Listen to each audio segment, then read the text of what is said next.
Hello दोस्तों, स्वागत है आपका हमारे यूट्यूब चैनल फैक्ट्स मैटर पर।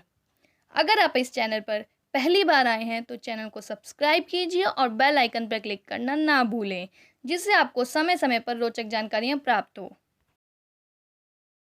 तो आज हम जानेंगे हमारे भारत के राष्ट्रीय ध्वज के बारे में और उससे जुड़ी कुछ रोचक जानकारियों के बारे में।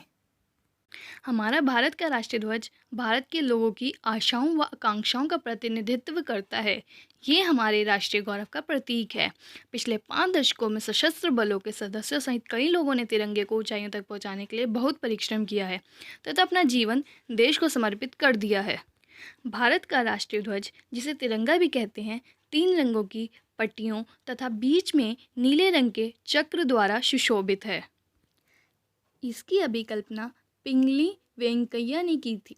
इसे 15 अगस्त 1947 को अंग्रेजों से भारत की स्वतंत्रता से कुछ दिन पूर्व 22 जुलाई 1947 को आयोजित भारतीय संविधान सभा की बैठक में अपनाया गया था। इसमें 3 समान चौड़ाई की क्षैतिज पट्टियां हैं, जिसमें सबसे ऊपर केसरिया रंग की पट्टी है जो देश की ताकत और साहस को दर्शाती है। बीच में श्वेत यानी सफ़ेद रंग की पट्टी है जो धर्म चक्र के साथ शांति और सत्य का संकेत है, और सबसे नीचे गहरे हरे रंग की पट्टी है जो देश के शुभ और विकास को दर्शाती है। ध्वज की लंबाई व चौड़ाई की अनुपात 3:2 है।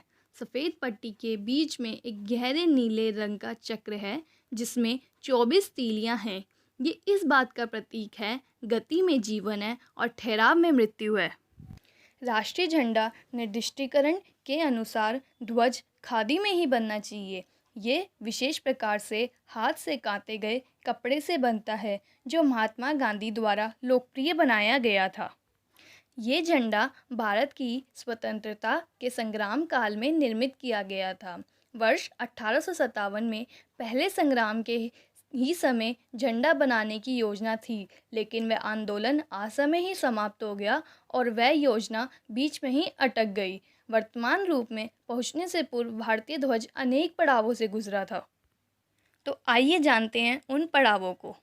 प्रथम ध्वज स्वामी विवेकानंद की शिष्या भगिनी निवेदिता द्वारा बनाया गया था। 7 अगस्त 1906 को पारसी बागान चौक यानी ग्रीन पार्क कोलकाता में फहराया गया था। प्रथम ध्वज की रूपरेखा।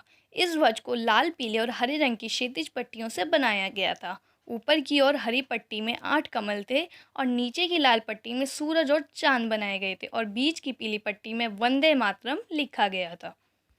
दूसरा ध्वज को पेरिस में मैडम कॉमा और उनके साथ निर्वासित किए गए कुछ क्रांतिकारियों द्वारा 1907 में फहराया गया था। दूसरे ध्वज की रूपरेखा। ये भी पहले वाले ध्वज की तरह था, लेकिन इसमें सबसे ऊपर की पट्टी में सिर्फ एक ही कमल था, लेकिन 7 तारे सप्तऋषियों को दर्शाते थे। ये ध्वज बर्लिन में हुए समाजवादी सम्मेलन में प्रदर्शित किया गया था।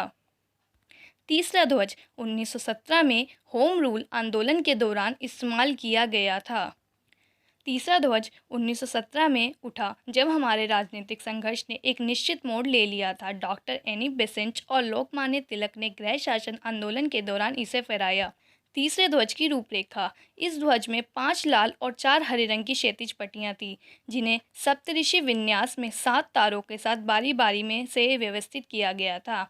बाएं हाथ के शीर्ष कोने में पोल एंड यूनियन जैक था। एक कोने में एक सफ़ेद अर्धचंद्र और तारा भी था।